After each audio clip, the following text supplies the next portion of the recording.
আসসালামু আলাইকুম। আশা করি সবাই সুস্থ আছেন, ভালো আছেন। আপনাদের জন্য একটা রান্না নিয়ে চলে আসলাম। আজকের আবহাওয়াটা অনেক সুন্দর, ঝিরিঝিরি ফোঁটা ফোঁটা পড়ছে, বৃষ্টি পড়ছে। তো এই আবহাওয়া তো খিচুড়ি খাওয়া যায়, কি বলেন? আর সাথে যদি হয় হাঁসের গোশত, তাহলে তো একবারে জমে যায়। তো সাথে থাকেন সবাই।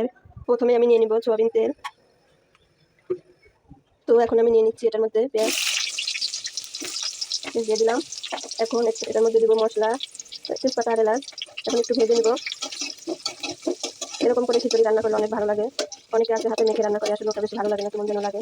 তার জন্য আমি এরকম করে রান্না করছি। সবাই আমার নিয়মে রান্না করবেন, একবার খেয়ে দেখবেন যে কতটা ভালো লাগে। এখন অ্যাড করবো কাঁচামরিচ। কাঁচামরিচগুলোকে একটু ভেজে নেব।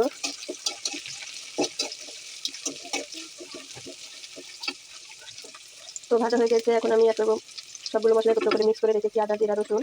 এগুলো মশলাটাকে একটু তেলের মধ্যে ভেজে নেব। অ্যাড করার পর এখন হালকা একটু পানি অ্যাড করে নেব, যেন মশলাটা না পুড়ে যায়, তার জন্য। এখন অ্যাড করবো লবণ স্বাদ মতো। এখন আমি অ্যাড করবো হলুদ গুঁড়ো। খিচুড়িতে অনেকগুলোই হলুদ গুঁড়ো অ্যাড করতে হয়, তাহলে কালারটা অনেক ভালো আসে।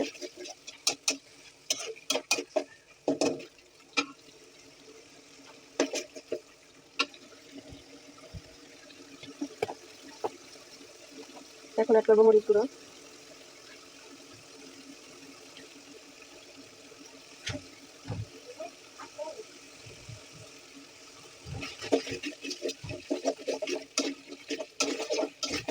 মশলাটাকে একটু নেড়ে চেড়ে ভেজে নেব। মশলাটা ভাজা হয়ে গেছে। এখন আমি অ্যাড করবো খিচুড়ির জন্য আমি আগে থেকে পরিষ্কার করে রেখেছিলাম মসুর ডাল। এটা মশলার মধ্যে একটু হালকা নেড়ে নেব, তাহলে অনেক ভালো লাগে। আমার এই নিয়ম ফলো করে যদি খিচুড়ি রান্না করেন, তাহলে তো সবার মুখে প্রশংসা শুনবেন। এখন একটু এগুলোকে ভালো করে মশলার সাথে ভেজে নেব।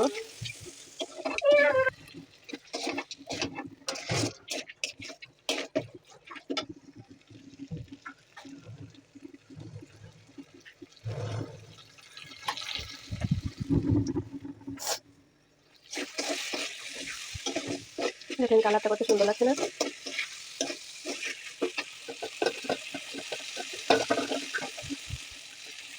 এখন আমি চালগুলোকে ধুয়ে রেখেছি, এগুলো অ্যাড করবো।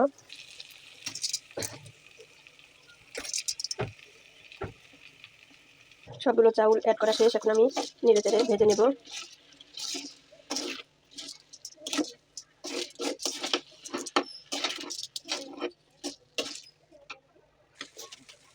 এভাবে চালটাকে নেড়ে চেড়ে ভেজে নিতে হবে খুব সুন্দর করে, তাহলে খিচুড়িটা খেতে অনেক ভালো লাগে। রান্না যেহেতু করবো, একটু ভালোভাবে না করলে আসলে ভালো লাগে না। খিচুড়ি রান্না সহজ সিস্টেম আছে, ওটা শুধু হাতে মাখিয়ে রান্না করে ওটা আসলে ভালো লাগে না। আমার চাউলটা ভাজা কমপ্লিট। এই দেখেন, এই পাশে আমি রাইস কুকারের মধ্যে দিয়ে দিয়েছি পানি। পানি দিয়ে হালকা ফুটিয়ে নিয়ে এটার মধ্যে চাউলগুলো ছেড়ে দেবো, তাহলেই হয়ে যাবে। এখন আমি এই পাশে হাঁসের মাংসটা রান্না করবো। এই দেখেন হাঁসের গোছ গুলো রান্না করবো, তার জন্য প্রথমে নিয়ে নিলাম একটা কড়াই। এখন আমি নিয়ে নিবো সয়াবিন তেল। এখন আমি অ্যাড করবো পেঁয়াজ কুচি।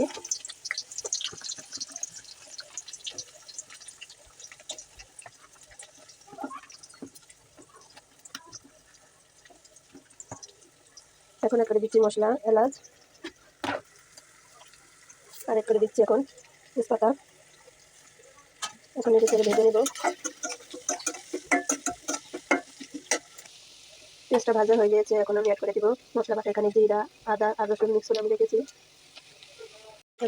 এখন এগুলোকে তেলের মধ্যে ভেজে নিব। কাঁচা যে একটা স্মেলটা যেন না আসে, তার জন্য। এখন হালকা একটু পানি অ্যাড করে দিব আমি। পানি অ্যাড করে দিলাম। এখন আমি অ্যাড করে নিব স্বাদ মতো লবণ,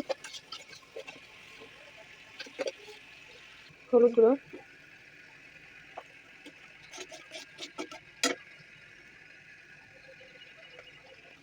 এখন অ্যাড করে দিব মরিচ গুঁড়ো।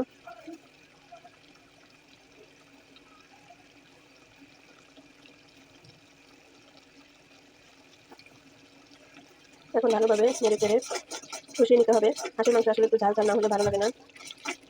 এই দেখেন আমার মশলাটা ভালোভাবে ভেজানো হয়ে গেছে। এখন আমি এটার মধ্যে হাঁসের গোশগুলো করবো। এটা কিন্তু রাজহাঁস। গোশগুলো অ্যাড করে দিচ্ছি আমি। দেখেন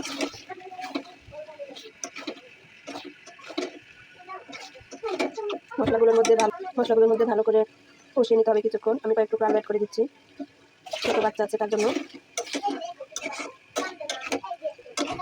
দেখেন কষিয়ে নিচ্ছি খুব ভালো করে।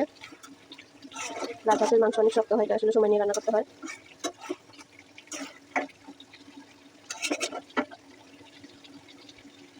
এখন আমি ঢাকনা দিয়ে দিলাম, কারণ মাংসটা অনেক শক্ত, সিদ্ধ হতে অনেক সময় লাগবে, তার জন্য ঢেকে দিলে খুব তাড়াতাড়ি সিদ্ধ হয়ে যাবে। ঢাকনাটা নামিয়ে একটু পরপর নিয়ে ঢেকে নিচ্ছি।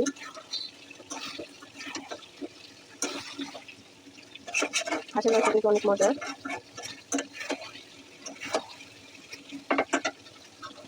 আবারও ঢেকে দিব। দেখেন এই সাইডে আমার রাইস কুকারের পানিটা হয়ে গেছে, এখন আমি এটার মধ্যে চাল ঢেলে দিব। দেখেন ভেজে রাখা চালগুলো অ্যাড করে দিয়েছি, হয়ে গিয়েছে, কষানো হয়ে গেছে। এই দেখেন কষানো হয়ে গেছে, এখন পানি অ্যাড করে দিব।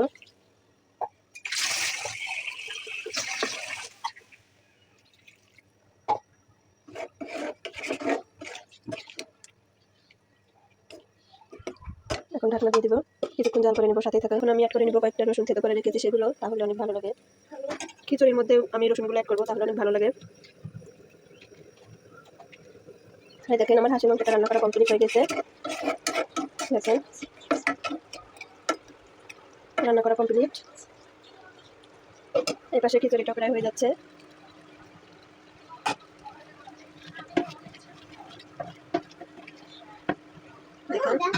দেখেন খিচুড়িটা প্রায় হয়ে গেছে। তো সবাই ভালো থাকেন, সুস্থ থাকেন, আল্লাহ হাফেজ।